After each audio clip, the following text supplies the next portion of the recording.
Tampereen linja-autoasema syyskuun lopulla. Takapiha. Ei auton autoa.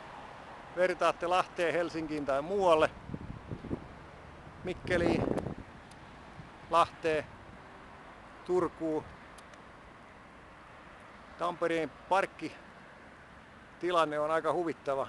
Jos aikoo tulla Tampereen kautta pitkän linjan autoon, autojen parkkeerauksia ei ole etupihalla enää lainkaan ja takapiha ammottaa tyhjyyttään.